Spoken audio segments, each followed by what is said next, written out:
langsung ke ruang IKPR ya, nanti menemui kami di sini bisa kita berikan konseling. Baik, adik-adik sekalian, perkenalkan dulu, nama saya Bidan Erna Sesanti. Ada yang belum kenal di sini?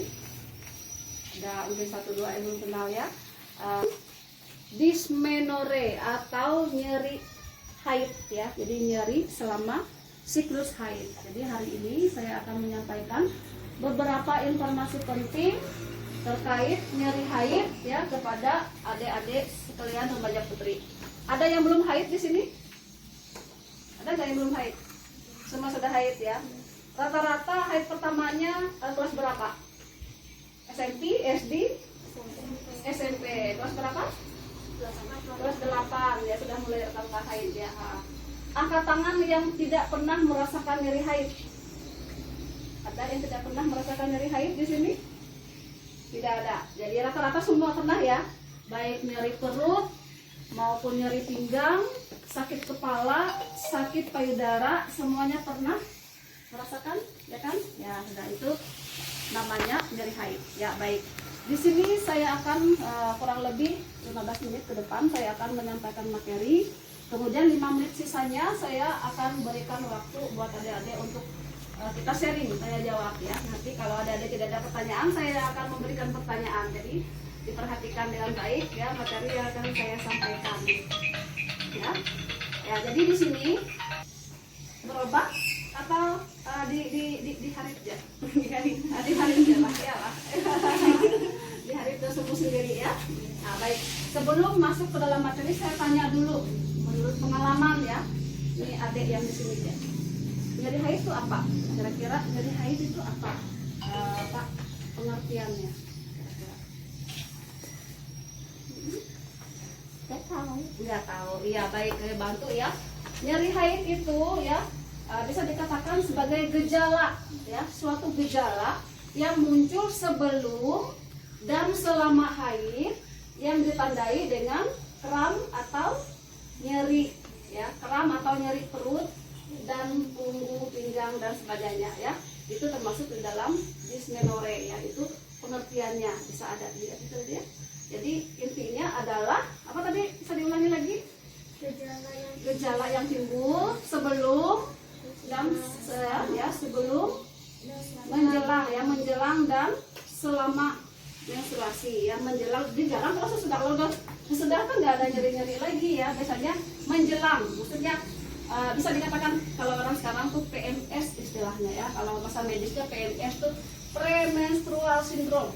Jadi semua gejala yang dirasakan sebelum masa haid itu termasuk dalam PMS ya, termasuk dysmenorrhea ya, dan ditandai dengan rasa kram. Yang paling sering itu adalah rasa kram, kejang ya, di sini perutnya tegang gitu ya, rasa sakit, mules gitu ya di perut. Nah itu yang dinamakan dengan dysmenorrhea atau nyeri haid ya. Kemudian apa penyebabnya? Ada yang bisa, ada yang tahu nggak apa penyebabnya? Siapa tahu pernah browsing, lihat internet, apa penyebabnya? Ada yang tahu?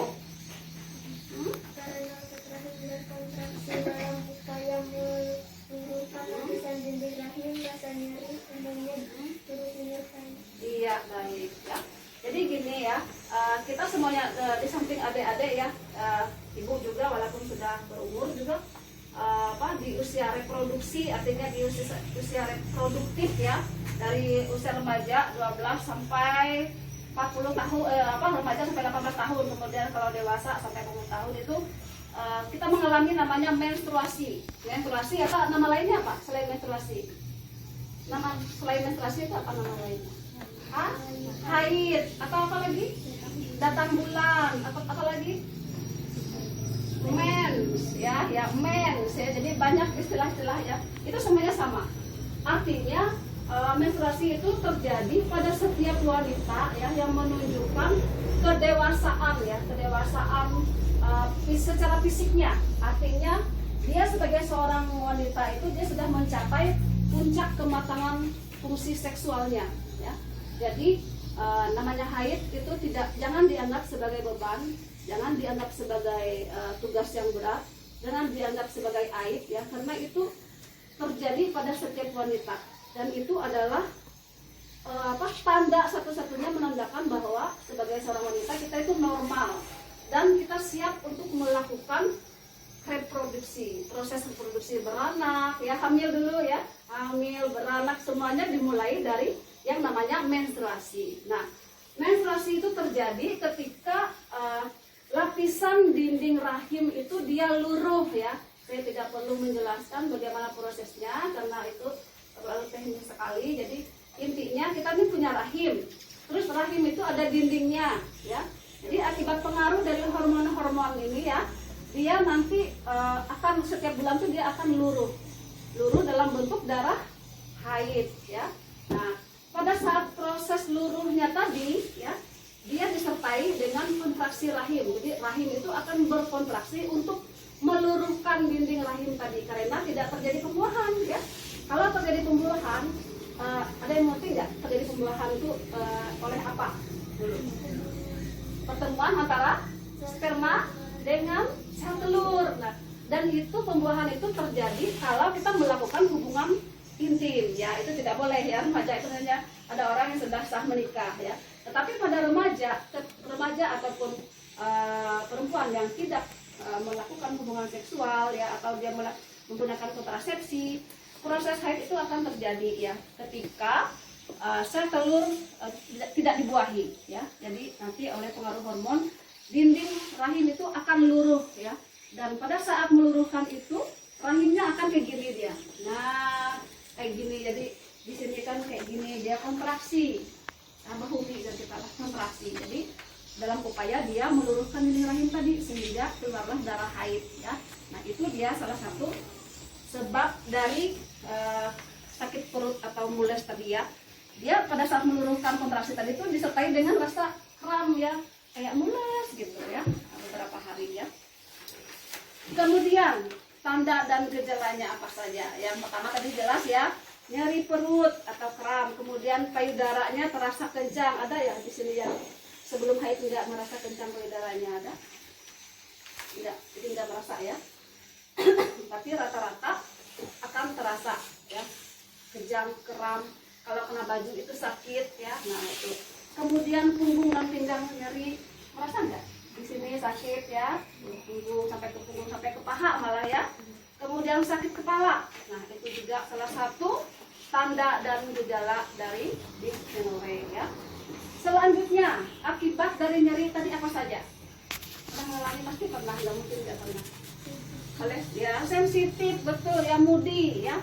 Moody itu apa? Mut-mutan dari orang ya, apa ya, mut-mutan lah itu. Moody ya, sensitif, mudah marah, mudah tersinggung ya, mudah menangis, tiba-tiba menangis tanpa sebab ya. Itu salah satu efek dari rasa nyeri tadi, rasa ketidaknyamanan tadi. Akhirnya kita tuh kayak orang rahas gitu lah, jadi bermasalah. Selanjutnya apa? Gelisah ya, gelisah, hendak duduk salah, hendak berabah salah, hendak apa-apa salah, maunya istirahat ya, kita jangan diganggu-ganggu lah. Kemudian malas beraktivitas ya, jelas ya, karena rasa nyeri tadi kan, jadi akhirnya kita malas, hendak ngapa-ngapain malas, begawi disuruh mama malas gitu, disuruh tulak-tulak malas, serba malas oleh rasa nyeri. Selanjutnya terakhir akibatnya adalah apa? Kurang percaya diri dan menangis ya, kurang pede gitu ya, oleh sakit. Sama ibu juga kalau sakit benar tuh menangis dua gitu, karena sanggup juga oleh sakit kan. Nah ya baik. Nah ini lagi hal yang tidak kalah penting dan kadang-kadang bisa berpengaruh juga terhadap nyeri haid ya. Bagaimana cara menjaga kebersihan selama haid? Coba aku tanya dulu ke email ya. Kalau email haid, email kayak apa caranya? Mulai dari pembalutnya merek apa, dalam sekali haid itu berapa bungkus, memerlukan pembalut, terus sehari berapa kali ganti, kayak apa cara email menggantinya dan membuangnya kayak apa? Coba cerita dulu email. Sehari itu 3 kali, pagi, siang, malam. Ya. Kalau yang siang itu makanya yang proteksi biasa. Biasa, oke.